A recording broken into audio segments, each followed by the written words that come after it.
Hello friends, welcome back to our channel. Friends, ఈ వీడియోలో మనం ఈరోజు అన్ని న్యూస్ పేపర్లో వచ్చినటువంటి ఇంపార్టెంట్ ఎడ్యుకేషన్ అప్డేట్స్తో పాటు చాలా ముఖ్యమైనటువంటి కరెంట్ అఫైర్స్ కూడా రావడం జరిగింది. ఈ రోజు అయితే చాలా ఇంపార్టెంట్ కరెంట్ అఫైర్స్ ఉన్నాయి. సో వీడియోని ఎక్కడ మీరు స్కిప్ చేయకుండా ఎండ్ వరకు చూడండి. చూసే ప్రతి ఒక్కరు వీడియోని ఖచ్చితంగా లైక్ చేయండి. డైలీ 1 to 2 hours వర్క్ చేసి దాదాపుగా 8 న్యూస్ పేపర్ చదివి ఇన్ఫర్మేషన్ మీకు అయితే అందించడం జరుగుతుంది. చాలా మంది మన వీడియోస్ను చూస్తున్నారు కానీ లైక్ చేయట్లేదు. ఖచ్చితంగా లైక్ చేయండి. ఈ వీడియోకి అయితే నేను 1000 లైక్స్ ఎక్స్పెక్ట్ చేస్తున్నాను. సో ఇది ఎవరికైతే యూజ్ ఉంటుందో వారికి షేర్ చేయండి. అదేవిధంగా సబ్స్క్రైబ్ చేసుకొని చూడండి. రెగ్యులర్గా మీకు జాబ్ అప్డేట్స్ అంతాయి. మన ఛానల్కి సంబంధించినటువంటి టెలిగ్రామ్ గ్రూప్లో కూడా జాయిన్ కాండి. సో దాంట్లో కూడా రెగ్యులర్గా జాబ్ అప్డేట్ షేర్ చేస్తున్నాను. మీకు చాలా యూజ్ ఉంటుంది. ఆ గ్రూప్లో కంపల్సరీ జాయిన్ కాండి. ఫ్రెండ్స్, మన ఛానల్ ద్వారా గ్రూప్ 2 అదేవిధంగా గ్రూప్ 3కి సంబంధించి అన్ని సబ్జెక్టులతో కూడినటువంటి టెస్ట్ సిరీస్ అయితే మన యాప్లోకి తీసుకురావడం జరిగింది. సో దీని ద్వారా మొత్తం మీకు 250 టెస్టులు అయితే అందిస్తాము. సో తెలుగు మరియు ఇంగ్లీష్ మీడియంలో అయితే టెస్టులు ఉంటాయి. సబ్జెక్ట్ వైజ్గా టెస్ట్ సిరీస్ అదేవిధంగా గ్రాండ్ టెస్టులు అయితే ఉంటాయి. సో ప్రజెంట్ దీనికి సంబంధించి 50% ఆఫర్ కూడా మన యాప్లో అయితే ఉంది. ఇంకా అవే కాకుండా తెలంగాణ కల్చర్కి సంబంధించినటువంటి గ్రాండ్ టెస్ట్ కావచ్చు, ప్రభుత్వ పథకాలకు సంబంధించినటువంటి గ్రాండ్ టెస్ట్ కూడా మన యాప్లో అందుబాటులో ఉన్నాయి. ఇంకా ఇండియన్ పాలిటిక్స్ సంబంధించిన టెస్ట్ సిరీస్ కావచ్చు, అండ్ తెలంగాణ చరిత్ర, తెలంగాణ ఉద్యమ చరిత్ర, జనరల్ సైన్స్కి సంబంధించిన టెస్ట్ సిరీస్తో పాటు జనరల్ స్టడీస్కి సంబంధించినటువంటి షార్ట్ హ్యాండ్ రైటింగ్ నోట్స్ కూడా ఉంది. కరెంట్ అఫైర్స్ పీడిఎఫ్ కూడా పర్ మంత్కు 20 రూపీస్ చొప్పున చెల్లించి మీరు పీడిఎఫ్ని అయితే డౌన్లోడ్ చేసుకొని ప్రింట్ తీసుకోవచ్చు. సో యాప్ లింక్ కింద డిస్క్రిప్షన్లో ఉంటుంది. ఒకసారి డౌన్లోడ్ చేసుకొని అక్కడ శాంపిల్ పీడిఎఫ్స్, శాంపిల్ టెస్ట్లు అయితే ఉంటాయి. చూసిన తర్వాత నచ్చితే కోర్స్ అయితే తీసుకోండి. ఫ్రెండ్స్, ఈరోజు న్యూస్ పేపర్లో వచ్చినటువంటి అప్డేట్స్ కనుక చూసినట్టయితే మనకు ఫస్ట్ అప్డేట్ వచ్చేసి నెలాఖరులోగా గురుకుల పరీక్షల తుది కీలు అని చెప్పేసి ఇక్కడ ఒక అప్డేట్ మనం సాక్షి న్యూస్ పేపర్లో జరగవచ్చు. ప్రాథమిక కీలపై అభ్యంతరాలకు ముగిసినటువంటి గడువు. ఆన్లైన్లో వచ్చినటువంటి అభ్యంతరాలు నిపుణుల కమిటీ ముందుకు. సో కమిటీ సూచనలకు అనుగుణంగా ఫైనల్ కీ విడుదల. అదే రోజు వెబ్సైట్లో అభ్యర్థుల యొక్క మార్కుల వివరాలు. డిఎల్జేఎల్ పోస్టుల డెమో పరీక్షలకు త్వరలో తేదీలు ఖరారు అని చెప్పేసి ఇక్కడ మనం జరగవచ్చు. సో ఇక్కడ ఉన్నటువంటి ఇన్ఫర్మేషన్ కనుక చూసినట్టయితే మనకు గురుకుల విద్యా సంస్థల్లో ఉద్యోగ నియామకాల ప్రక్రియ వడివడిగా సాగుతుంది. సో తొలిసారిగా ఆన్లైన్ పద్ధతిలో అర్హత పరీక్షలు కేవలం 3 వారాల వ్యవధిలో నిర్వహించి రికార్డు సృష్టించినటువంటి తెలంగాణ గురుకుల విద్యా సంస్థల నియామక బోర్డు చివరి పరీక్ష రోజే ప్రాథమిక కీలను కూడా విడుదల చేసింది. సో తాజాగా ఫైనల్ కీ తయారీలో గురుకుల బోర్డు అయితే నిమగ్నమైంది. దాదాపుగా 56 కేటగిరీలకు సంబంధించి 19 రోజుల పాటు రోజుకు 3 సెషన్లో పరీక్షలు నిర్వహించినటువంటి బోర్డు సో ప్రాథమిక కీలను విడుదల చేసి అభ్యంతరాలను కూడా ఆన్లైన్ పద్ధతిలోనే స్వీకరించింది. శనివారంతో అభ్యంతరాల స్వీకరణ గడువు ముగిసింది. సో ఆన్లైన్లో వచ్చినటువంటి అభ్యంతరాలు పరిశీలించేందుకు బోర్డు ప్రత్యేకంగా నిపుణుల కమిటీని అయితే ఏర్పాటు చేసింది. సో ఈ కమిటీ అభ్యర్థుల నుంచి అభ్యంతరాలను తగినటువంటి ఆధారాలతో పరిశీలించి నిర్ణయం అయితే తీసుకుంటుంది. సో 2 రోజుల్లో ఈ ప్రక్రియ పూర్తవుతుందని అధికారులు భావిస్తున్నారు. సో నిపుణుల కమిటీ సూచనలకు అనుగుణంగా ఫైనల్ కీని తయారు చేసి వెబ్సైట్లో అందుబాటులో ఉంచేందుకు బోర్డు కసరత్తు వేగవంతం చేసింది. ఈ నెలాఖరులోగా ఈ ప్రక్రియ పూర్తి చేసేలా గురుకుల బోర్డు కసరత్తు చేస్తుందని చెప్పేసి ఇక్కడ మనమైతే ఒక అప్డేట్ జరగవచ్చు. సో అవరోహణ క్రమంలో నియామకాలు. సో మొదటగా మనకు ఏవైతే జేఎల్ డిఎల్ పోస్టులు, తర్వాత పీజీటీ, టీజీటీ ఈ విధంగా సో వీటిని రిక్రూట్మెంట్ చేస్తారని చెప్పేసి కూడా ఇక్కడ మనకి ఇవ్వడం జరిగింది. సో ఈ నెల ఎండింగ్ వరకు అయితే వీటికి సంబంధించినటువంటి రిజల్ట్స్ వచ్చేటువంటి ఛాన్స్ అయితే ఉంది. ఇక నెక్స్ట్ కనుక విషయాలు అయితే ప్రత్యేక అవసరాల పిల్లల కోసం 1523 టీచర్ పోస్టులు అని చెప్పేసి ఇక్కడ ఒక అప్డేట్ మనం జరగవచ్చు. సో తొలిసారిగా రాష్ట్రంలో శాశ్వత టీచర్ల నియామకం, కొత్త పోస్టులను క్రియేట్ చేసినటువంటి రాష్ట్ర ప్రభుత్వం అని చెప్పేసి ఇక్కడ ఇచ్చారు. సో 10 మంది విద్యార్థులకు టీచర్, ప్రాథమిక బడుల్లో 796, అదేవిధంగా ప్రాథమిక ఉన్నత పాఠశాలలో 727 పోస్టులు మంజూరు చేసినటువంటి రాష్ట్ర ప్రభుత్వం. సో ఆర్థిక శాఖ ఆమోదం, జీవో జారీ. సో డిఎస్సి నోటిఫికేషన్కు మార్గం సుగమం అని చెప్పేసి ఇక్కడ మనకు నమస్తే తెలంగాణలో ఒక అప్డేట్ జరగవచ్చు. సో తెలంగాణ సర్కారు మరో మహనీయ నిర్ణయం తీసుకున్నది. సో ఇక్కడ చూసినట్లయితే మందబుద్ధి, ఆటిజం, అదేవిధంగా మస్కులర్ డిస్ట్రోఫీ వంటి పలు రకాలైనటువంటి వైకల్యంతో బాధపడుతున్నటువంటి విద్యార్థులకు పాఠాలు బోధించేందుకు రాష్ట్ర ప్రభుత్వం తొలిసారిగా ప్రత్యేకంగా టీచర్లను నియమించాలని నిర్ణయం తీసుకుంది. సో శాశ్వత ప్రాతిపదికన స్పెషల్ ఎడ్యుకేషన్ టీచర్లను నియమించేందుకు పచ్చ జెండా ఊపింది. సో 10 మంది విద్యార్థులకు ఒకరి చొప్పున మొత్తం 1523 special education for disability teacher పోస్టులకు కొత్తగా వాటిని అయితే మంజూరు చేయడమే కాకుండా ఆయా పోస్టులకు నియామకాలకు గ్రీన్ సిగ్నల్ ఇచ్చినట్లు ఇక్కడైతే మనం చూడవచ్చు. సో ఈ మేరకు శనివారం ఆర్థిక శాఖ జియో నెంబర్ 125ని జారీ చేసిందని చెప్పేసి కూడా ఇక్కడ ఇచ్చారు. సో దానిలో మనకు డిస్ట్రిక్ట్ వైజ్గా వేకెన్సీస్ లిస్ట్ కూడా ఇక్కడ చూడవచ్చు. ఏ డిస్ట్రిక్ట్స్లో ఎన్ని వేకెన్సీస్ ఉన్నాయని చెప్పేసి ఇక్కడ ఇచ్చారు. సో వీటికి సంబంధించి స్పెషల్ బీఈడీ చేసినటువంటి అభ్యర్థులు అయితే వీటికి అప్లై చేసుకునే విధంగా అయితే ఉంటుంది.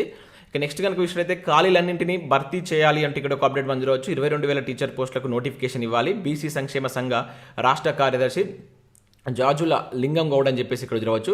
సో రాష్ట్రంలో ఖాళీగా ఉన్నటువంటి టీచర్ పోస్టులన్నింటినీ భర్తీ చేసేందుకు నోటిఫికేషన్ జారీ చేయాలని చెప్పేసి బీసీ సంక్షేమ సంఘ రాష్ట్ర కార్యదర్శి ఇక్కడ డిమాండ్ చేసినట్లయితే చూడవచ్చు. శనివారం ఆయన మాట్లాడుతూ సో రాష్ట్రంలో 22,000 ప్రభుత్వ టీచర్ పోస్టులు ఖాళీగా ఉన్నాయని సో ప్రకటించి ఉన్నటువంటి ఖాళీలో కేవలం 6,612 పోస్టులు మాత్రమే నోటిఫికేషన్ ఇచ్చి చేతులు దులుపుకున్నారని చెప్పేసి ఇక్కడ మండిపడ్డట్లు చూడవచ్చు. సో టోటల్గా 22,000 ఉద్యోగాలకు నోటిఫికేషన్లు జారీ చేయాలని చెప్పేసి డిమాండ్ చేస్తున్నట్లు ఒక అప్డేట్ అయితే రావడం జరిగింది.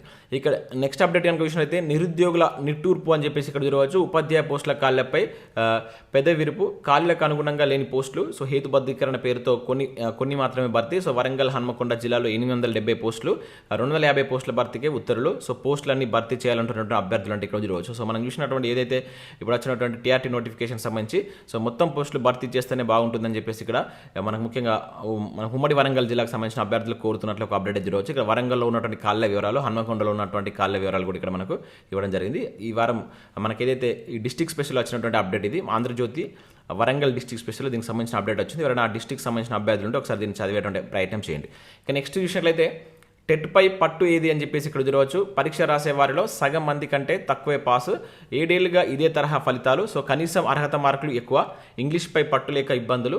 సో టీచర్ నియామకాలు లేకపోవడం కూడా కారణం అంటున్నటువంటి అభ్యర్థులు సీరియస్గా సిద్ధం కాలేకపోతున్నామని ఆవేదన అంటే ఇక్కడ మనకు టెట్కి సంబంధించి ఒక అప్డేట్ ఇది ఇచ్చారు. సో మనకేంటంటే టెట్ అనేది ప్రాపర్గా ప్రతి ఇయర్ 6 మంత్స్కి ఒకసారి లేకపోవడం వల్ల పెద్దగా ఇంట్రెస్ట్ చూపట్లేదు.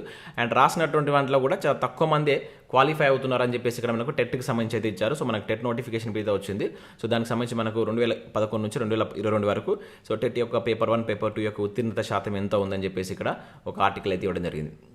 ఇంకా నెక్స్ట్ కనుక చూసినట్లయితే సింగరేణి రాత పరీక్షల కేసులో కీలక నిందితుడు అరెస్ట్ అని చెప్పేసి ఇక్కడ సింగరేణి ఉద్యోగాలకు సంబంధించిన అప్డేట్ చూడవచ్చు.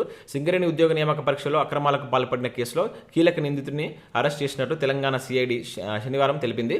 సో బీహార్ రాష్ట్రం మధుబాని జిల్లా బిష్నాపూర్కు చెందినటువంటి ప్రైవేటు ఉపాధ్యాయుడు శైలేష్ కుమార్ యాదవ్ను సిఐడి వరంగల్ ప్రాంతీయ కార్యాలయ బృందం పట్టుకుంది. సో 2020 సింగరేణి సంస్థ నిర్వహించినటువంటి ఏదైతే మనం గ్రేడ్ 2 రాత పరీక్షలో పలువురు అభ్యర్థులకు బదులుగా ఇతరులను ఎగ్జామ్ రాయించినటువంటి కేసులో ఇతను అరెస్ట్ చేసినట్లయితే ఇక్కడ జరిగింది. ఇది 2020కి సంబంధించినటువంటి సింగరేణి ఉద్యోగులకు సంబంధించినటువంటి కోర్టు కేసు. సో ఇప్పుడు దీనికి సంబంధించిన అప్డేట్ అయితే రావడం జరిగింది. అతను ఇప్పుడు అరెస్ట్ చేసినట్లు ఒక అప్డేట్ అయితే ఇక్కడ చూడవచ్చు. ఇక నెక్స్ట్ మనకు ఈనాడు ప్రతిభలో కనుక చూసినట్లయితే ఇక్కడ రీజనింగ్ సంబంధించి జనరల్ స్టడీస్ ఆర్థమెటిక్ సంబంధించినట్టు ఒక ఆర్టికల్ అయితే వచ్చింది. దాంతోపాటుగా మనకు జనరల్ స్టడీస్ ఫిజిక్స్ సంబంధించిన దానిపైన కూడా ఒక బిట్ బ్యాంక్ అయితే వచ్చింది. కాంతి చాలా ఇంపార్టెంట్ చాప్టర్, ఇక్కడ నుంచి కంపల్సరీ 1 or 2 బిట్స్ అయితే ఉంటాయి. ఒకసారి దీన్ని మీరు డౌన్లోడ్ చేసుకొని ప్రాక్టీస్ చేసేటువంటి ప్రయత్నం అయితే చేయండి. సో ఇవి మనకు వివిధ న్యూస్ పేపర్లో వచ్చినటువంటి education updates. Next current affairs ఉన్నాయి. ఈరోజు అయితే చాలా కరెంట్ అఫేర్స్ ఉన్నాయి అండ్ చాలా ఇంపార్టెంట్ కరెంట్ అఫేర్స్ ఉన్నాయి. ఎక్కడ స్కిప్ చేయకుండా చూడండి. చూసే ప్రతి ఒక్కరు ఖచ్చితంగా లైక్ చేయండి. ఒకటే వీడియోలో మీకు ఎడ్యుకేషన్ అప్డేట్స్ అదేవిధంగా కరెంట్ అఫేర్స్ అనేవి కలిపి అందించడం జరుగుతుంది. ఖచ్చితంగా లైక్ చేసి మీ మిత్రులకైతే షేర్ చేయండి. సో ఇక్కడ మన ఫస్ట్ కరెంట్ అఫేర్ కనుక విషయంలో 5వ స్థానంలో తెలంగాణ అంటూ చూడవచ్చు. చిన్న తరహా సాగునీటి పథకాల అమల్లో మనకు తెలంగాణ అయితే 5వ స్థానంలో నిలవడం జరిగింది. సో ఇక్కడ విషయంలో దేశవ్యాప్తంగా అమల్లో ఉన్నటువంటి చిన్న తరహా సాగునీటి పథకాల్లో తెలంగాణ 5, ఆంధ్రప్రదేశ్ 9వ స్థానంలో ఉన్నాయి. కేంద్ర జలశక్తి శనివారం విడుదల చేసినటువంటి చిన్న తరహా నీటిపారుదల పథకాల 6వ సెషన్ నివేదిక ఈ విషయాన్ని అయితే వెల్లడించింది. 2017-18 సంవత్సరం ఆధారంగా జలశక్తి ఈ గణన అయితే చేపట్టింది. గుర్తుంచుకోండి, ఈ ఇయర్ కూడా మెన్షన్ చేస్తాడు. అండ్ మన తెలంగాణ స్థానం ఎంత అనేది ఇంపార్టెంట్. సో దీనిలో మనకు ఫస్ట్ ప్లేస్ వచ్చేసి ఉత్తరప్రదేశ్, సెకండ్ ప్లేస్ వచ్చేసి మహారాష్ట్ర, థర్డ్ మధ్యప్రదేశ్, తర్వాత తమిళనాడు, తర్వాత తెలంగాణ, తర్వాత రాజస్థాన్ అయితే ఉండడం జరిగిందనమాట. సో ఇవి ఇంపార్టెంట్, గుర్తుంచుకోండి. సో మనకు రీసెంట్గా కేంద్ర జలశక్తి రిలీజ్ చేసినటువంటి 6వ సెషన్ నివేదిక ప్రకారం చిన్న తరహా సాగునీటిలో అమలు పథకాలలో తెలంగాణ యొక్క స్థానం ఎంత అని చెప్పేసి అడగడానికి ఛాన్స్ ఉంటుంది. 5వ స్థానం అని చెప్పేసి గుర్తుంచుకోండి. ఇదే అప్డేట్ మనకి ఈరోజు చాలా న్యూస్ పేపర్లో రావడం జరిగింది. ఇక్కడ మరొక ఇన్ఫర్మేషన్ కూడా ఇచ్చారు దీనిలో. సో దేశంలో భూగర్భ జలాల పథకాల్లో తెలంగాణ 5వ స్థానంలో నిలిచింది. సేమ్ అప్డేట్, కాకపోతే ఇక్కడ ఉపరితల జలాల పథకాల్లో 3వ స్థానంలో ఉందంట. సో ఇది అక్కడ మనకు మెన్షన్ చేయలేదు, ఇది కూడా గుర్తుంచుకోండి ఇక్కడ. సో ఉపరితల జలాల పథకాల్లో కనుక చూసినట్టయితే 3వ స్థానంలో చోటు దక్కించుకుంది. ఒక చిన్ననీటి పారుదల పథకాలకు సంబంధించి 6వ రిపోర్టు మనకు రిలీజ్ చేసింది. మనం ఇంతకుముందు అక్కడ చూసాం కదా, సేమ్ అప్డేట్ ఇక్కడ కూడా ఉంది. సో ఇక్కడ మనకు అదనంగా ఏంటంటే సో ఇక ఉపరితలకు సంబంధించిన దాంట్లో తెలంగాణ 3rd ప్లేస్లో ఉంది. ఈ రెండింటిని మీరు గుర్తుంచుకుంటూ ఒక దగ్గర రాసుకునే ప్రయత్నం చేయండి. ఇక నెక్స్ట్ చూసినట్లయితే చంద్రయాన్ త్రిశూల్ ల్యాండర్ దిగిన చోటు పేరు శివశక్తి అని చెప్పేసి ఇక్కడ ఒక ఇంపార్టెంట్ కరెంట్ అఫైర్ అయితే చూడవచ్చు. చాలా ఇంపార్టెంట్ కరెంట్ అఫైర్ ఇది. ఈసారి మనకు అడగడానికి ఛాన్స్ ఉన్నటువంటి ఏరియా ఇది. సో ఇక్కడ మనం చూసినట్లయితే చంద్రయాన్ 2 కూలిపోయినటువంటి స్థలానికి తిరంగా పాయింట్ అని పేరు పెట్టారు. అదేవిధంగా 2 ఘట్టాలకు పేర్లు పెట్టినటువంటి ప్రధాని మోడీ అని చెప్పేసి ఇక్కడ చూడవచ్చు. సో ఇది నేటి భారతం. సో జాతీయ గౌరవాన్ని జాబిలిపై ఉంచాం. సో ఇక నుంచి జాతీయ అంతరిక్ష దినోత్సవంగా ఆగస్టు 23. ఓకేనా. సో బెంగళూరులో ఇస్రో శాస్త్రవేత్తలను కలిసినటువంటి అభినందనలు అని చెప్పేసి ఇక్కడ మనకు మోడీ గారైనా బెంగళూరుకి వెళ్ళి సో ఇస్రో సైంటిస్టులను కలిసి వాళ్ళకు అభినందనలు అయితే తెలియజేయడం జరిగింది. ఈ సందర్భంగా మనకు 3 ఇక్కడ ఇంపార్టెంట్ పాయింట్స్ అయితే మనం గుర్తుంచుకోవాల్సి ఉంటుంది. ఒకటి వచ్చేసి చంద్రయాన్ 3 దిగినటువంటి ప్లేస్కు శివశక్తి అని పేరు పెట్టారు.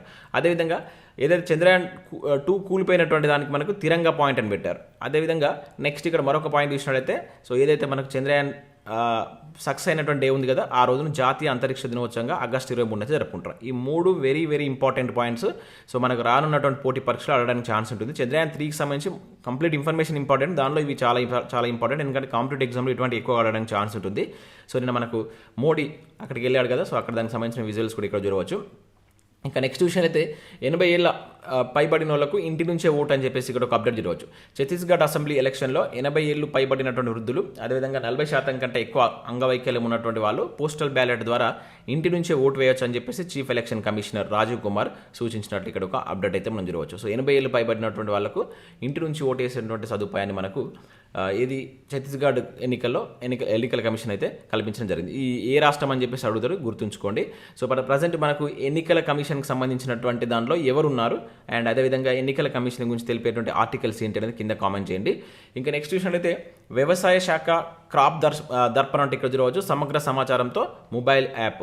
సో వ్యవసాయ శాఖ కొత్తగా మనకు ఈ క్రాప్ దర్పణ అనేటువంటి ఒక మొబైల్ యాప్ను అయితే అందుబాటులోకి తీసుకొచ్చింది. దీన్ని మనకు ఐఐటి హైదరాబాద్తో సహా సంయుక్తంగా రూపొందించినట్టు చూడవచ్చు. చాలా ఇంపార్టెంట్.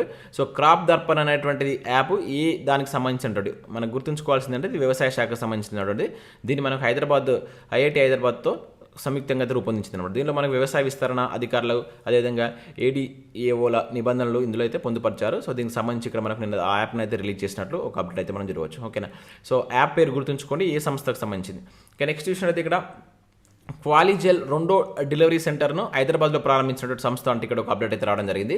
సో అమెరికాకు చెందినటువంటి మనకు డిజిటల్ క్వాలిటీ ఇంజనీరింగ్ సేవల సంస్థ అయినటువంటి క్వాలిజెల్ హైదరాబాద్లో తన 2వ డెలివరీ సెంటర్ని అయితే ప్రారంభించింది. 20,000 చదరపు అడుగుల విస్తీర్ణంలో ఏర్పాటు చేసినటువంటి ఈ డెలివరీ సెంటర్లో 200 మంది కూర్చోవడానికి అయితే వీలుంటుందట. సో భారత పరిశ్రమ సమైక్య తెలంగాణ చైర్మన్ అయినటువంటి శేఖర్ రెడ్డి దీన్ని నిన్న ప్రారంభించడం జరిగింది. సో ఇక్కడ మనం గుర్తుంచుకోవాల్సింది ఏంటంటే సో దీనికి సంబంధించి ఏ దేశానికి సంబంధించిన సంస్థ, అమెరికాకు సంబంధించింది. సో ఎక్కడ ప్రారంభించారు అని అడుగుతాడు. సో హైదరాబాద్ అని చెప్పేసి గుర్తుంచుకోండి. ఇంకా నెక్స్ట్ విషయంలో అయితే అటమ్ సోలార్కు ప్రెస్టీజియస్ అవార్డు అని చెప్పేసి ఇక్కడ ఒక ఇంపార్టెంట్ కరెంట్ అఫేర్ అయితే మనం చూడవచ్చు.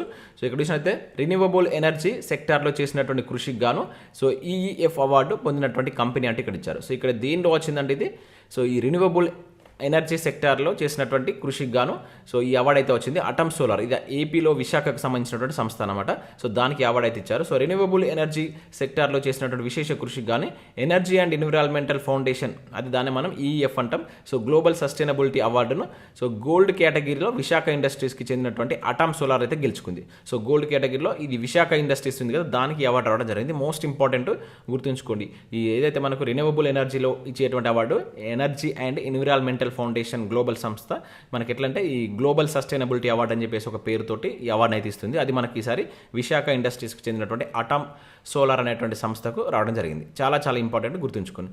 ఇక నెక్స్ట్ విషయంలో అయితే ఇక్కడ బిఐఎస్ వరల్డ్ గేమ్స్ అని చెప్పేసి ఇవ్వడం జరిగింది. చరిత్ర సృష్టించినటువంటి భారత మహిళలు అందుల క్రికెట్ ఫైనల్లో గెలుపు 9 వికెట్ల తేడాతో ఆస్ట్రేలియా చిత్తు భారత జట్టుకు స్వర్ణ పథకం అని చెప్పేసి ఇక్కడ ఇచ్చారు. సో మనకి ఇక్కడ చూసినట్లయితే బిఐఎస్ వరల్డ్ గేమ్స్లో 2023లో భారత మహిళలు అందులో జట్టు మనకు చరిత్ర సృష్టించింది. సో శనివారం జరిగినటువంటి T20 ఫైనల్లో ఆస్ట్రేలియాను 9 వికెట్లతో ఓడించి సో స్వర్ణ పథకం అయితే గెలుచుకుంది. సో ఇక్కడ వర్షం అంతరాయంగా కలిగినటువంటి తుది పోరులో డక్వర్త్ లూయిస్ పద్ధతిలో సో మన భారత జట్టు అయితే గెలడం జరిగింది. అయితే దీని యొక్క ఇంపార్టెన్స్ ఏంటంటే ఇది మొట్టమొదటిది అనమాట, ఈ కప్పు నిర్వహించడం మొట్టమొదటి. సో ప్రపంచ క్రీడలో అందుల మహిళా క్రికెట్ తొలి ఎడిషన్లో భారత్ విజేతగా నిలిచి చరిత్ర సృష్టించింది అనమాట. ఇది దీని యొక్క ఇంపార్టెన్స్. ఇది జరిగినటువంటి తొలి టోర్నీలోనే భారత్కు ఈ స్వర్ణ పథకం అయితే రావడం జరిగింది అనమాట. అది గుర్తుంచుకోండి. T20కి సంబంధించి అందుల క్రికెట్ అనమాట. ఇక నెక్స్ట్ విషయం అయితే కాంస్యంతో ముగిసే అంటే ఇక్కడ రోజు సెమీస్లో ప్రణయ్ ఓటమి నిన్న కూడా చూసాం. సో కంపల్సరీ ఏదైనా ఒక పథకం వస్తుందని చెప్పి చూడడం జరిగింది. సో వరల్డ్ బ్యాడ్మింటన్ ఛాంపియన్షిప్లో మనకు ఇక్కడ కాంస్య పథకాన్ని అయితే గెలుచుకోవడం జరిగింది. సో ఇది ఎక్కడ జరుగుతుంది, డెన్మార్క్ కోపెన్హాగెన్లో జరిగినటువంటి టోర్నమెంట్లో. సో వరల్డ్ బ్యాడ్మింటన్ ఛాంపియన్షిప్లో మనకు భారత పోరాటం అయితే ముగిసింది. సో తాజా సీజన్లో అంచనాలకు మించిన ఆట రీతితో దూసుకెళ్తున్నటువంటి స్టార్ షట్లర్ సో ఇక్కడ హెచ్ఎస్ ప్రణయ్ తుదిపూర్లో చేరలేకపోయాడు. సో శనివారం జరిగినటువంటి పురుషుల సింగిల్స్ టైమ్ ఫైనల్ సో తాను ఇక్కడ 3వ ర్యాంకర్ చేతిలో అయితే ఓడిపోవడం జరిగిందనమాట. సో ఓవరాల్గా అయితే కాంస్య పథకం అయితే వచ్చింది, అది గుర్తుంచుకోండి. ఇక నెక్స్ట్ విషయం అయితే యూలిమార్ యురేకా అని చెప్పేసి ఇక్కడ చూడవచ్చు. సో ఆఖరి జంపులో రోజాస్ అద్భుతం వరుసగా 4వ స్వర్ణం కవేశం అని చెప్పేసి చూడవచ్చు. ప్రపంచ అథ్లెటిక్స్ ఇది చాలా ఇంపార్టెంట్. ప్రపంచ అథ్లెటిక్స్ ఎక్కడ జరుగుతున్నాయని చెప్పేసి అడగడానికి ఎక్కువ ఛాన్స్ ఉంటుంది. సో ఇది మనకు బుడాపెస్ట్ హంగేరీలో ఉన్నటువంటి బుడాపెస్ట్లో మనకు ప్రపంచ అథ్లెటిక్స్ ఛాంపియన్ ట్రోఫీలు అయితే జరుగుతున్నాయి. సో ఆఖరి ప్రయత్నంలో అద్భుతం చేసినటువంటి ట్రిపుల్ డిపెండింగ్ ఛాంపియన్ యూలివర్ రోజస్ వెనుజులాకు సంబంధించిన ప్లేయర్. సో వరుసగా 4వ వరల్డ్ అథ్లెటిక్స్ ట్రిపుల్ జంప్లో స్వర్ణాన్ని అయితే గెలుచుకున్నాడు. సో వరుసగా 4 టోర్నమెంట్స్లో ఇతనికి ఈమెకి స్వర్ణ పథకం రావడం జరిగింది. శుక్రవారం రాత్రి జరిగినటువంటి మహిళల ట్రిపుల్ జంప్ ఫైనల్లో తొలి 5 ప్రయత్నాల్లో తలబడినటువంటి రోజాసు సో భంగపాటు అతనికి ఫస్ట్ ఓడిపోతారని చెప్పేసి అనుకున్నట్ట, భంగపాటు తప్పదని అనిపించింది. అయితే కానీ చివరి ప్రయత్నంలో సో ఏకంగా 15.08 మీటర్లు దూకి సో ఇక్కడ పసిడిని ఎగరేసుకపోయాడని చెప్పేసి ఇక్కడ ఇవ్వడం జరిగింది అనమాట. సో వరుసగా 4 సార్లు ఈ స్వర్ణాన్ని గెలుచుకున్నటువంటి ప్లేయర్ ఇతను ప్లేయర్ ఈమె. సో వెనుజులాకు సంబంధించినటువంటి ప్లేయర్. సో అది గుర్తుంచుకోండి, ఇంపార్టెంట్. పేరు అండ్ దేశానికి సంబంధించినటువంటి ఏ దేశానికి సంబంధించినటువంటి వారు అని చెప్పేసి అవడానికి ఎక్కువ ఛాన్స్ ఉంటుంది. నెక్స్ట్ కరెంట్ అఫేర్ చూసినట్లయితే ఐఎస్ఎస్కు 4 వ్యోమగాముల పయనం అని చెప్పేసి ఇక్కడ ఒక ఇంపార్టెంట్ కరెంట్ అఫేర్ చూడవచ్చు. సో అంతర్జాతీయ అంతరిక్ష కేంద్రానికి సో 4 వ్యోమగాములు పయనమయ్యారు. సో అమెరికాలో ఉన్నటువంటి మనకు కెనడీ అంతరిక్ష కేంద్రం నుంచి వీరు స్పేస్ ఎక్స్ అనేటువంటి రాకెట్ ద్వారా శనివారం నింగిలోకి దూసుకెళ్లారు. సో భూకక్షలో పరిభ్రమిస్తున్నటువంటి మనకి ఏదైతే ఐఎస్ఎస్కు వారు ఆదివారం అయితే చేరుకున్నారో సో ఈసారి అమెరికాతో పాటు డెన్మార్క్, జపాన్, రష్యాకు చెందినటువంటి ఈ ముగ్గురు అయితే ఉన్నారు. ఇది ఇంపార్టెంట్. అమెరికాతో పాటు ఈ ముగ్గురు సో వ్యోమగాములు అయితే ఉన్నారు. సో 4 దేశాలకు చెందినటువంటి వ్యోమగాములు అమెరికా పంపించడం ఇదే మొదటిసారి అనమాట. సో ఇది దీని యొక్క ఇంపార్టెన్స్ గుర్తుంచుకోండి. డెన్మార్క్, జపాన్, రష్యాలకు చెందినటువంటి వాళ్ళతో అమెరికాకు సంబంధించిన వ్యోమగాములు మొత్తం 4 కలిసి సో ఐఎస్ఎస్కి అయితే వెళ్ళడం జరిగింది అనమాట. ఇది ఇట్లా పంపించడం ఇదే తొలిసారి అని చెప్పేసి ఇక్కడ ఇవ్వడం జరిగింది. ఇక నెక్స్ట్ కనుక విషయం అయితే మనకు రైతు బంధుకు సంబంధించినటువంటి 11వ విడత అనేటువంటిది తెలంగాణ ప్రభుత్వం రిలీజ్ చేసింది. సో ఇది కూడా మనకి ఎగ్జామ్లో ఏ విధంగా అడుగుతున్నాడంటే సో ఇక్కడ చూడవచ్చు. సో మనకు 2018 నుంచి 2022 వరకు ఎట్లా ఈ రైతు బంధు పంపిణీ జరిగింది. అయితే దీనికి సంబంధించి అత్యధికంగా ఏ వర్గాలు పొందుతున్నాయని చెప్పేసి అంటున్నాడు. ఇప్పటి వరకు రాష్ట్రంలో రైతు బంధుకు లబ్ధి పొందుతున్నటువంటి సంఖ్య ఇంత అని చెప్పేసి ప్రీవియస్లో 2-3 సార్లు క్వశ్చన్ అడిగాడు. సో ఇది గుర్తుంచుకోండి, ఈ సీజన్కు 68 లక్షల మంది, ఇది చాలా చాలా ఇంపార్టెంట్. 68,99,076 మందికి మనకు ఈ 11వ విడత రైతు బంధు లబ్ధిదారుల యొక్క సంఖ్య అన్నమాట.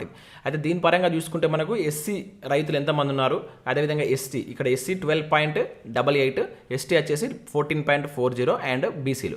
వీటిని మనం సరైన క్రమంలో అమర్చమని చెప్పేసి ప్రీవియస్లో బిట్ అడిగిండు. సో ఫస్ట్ బీసీ వస్తుంది, తర్వాత మనకు ఎస్టీ వస్తుంది, తర్వాత ఎస్సీ వస్తుంది. ఎవరికి లబ్ధిదారుల సంఖ్యను ఈ క్రింది కమ్యూనిటీ పరంగా అమర్చమని చెప్పేసి మనకు ప్రీవియస్లో అడిగిండు. ఇవి గుర్తుంచుకోండి, చాలా చాలా ఇంపార్టెంట్. దాంతోపాటుగా ఇక్కడ రాష్ట్రంలో 5 ఎకరాల లోపు ఉన్నటువంటి వాళ్ళే ఎక్కువ మంది, 92.5% మనకు సన్న చిన్నకారు రైతులు అయితే ఉండడం జరిగింది అనమాట. ఇక్కడ సన్న చిన్నకారు రైతులు అంటే ఎన్ని హెక్టార్ల భూమి ఉండాలని కింద కామెంట్ చేయండి. మనకి ఎకానమీ పరంగా అది చాలా చాలా ఇంపార్టెంట్.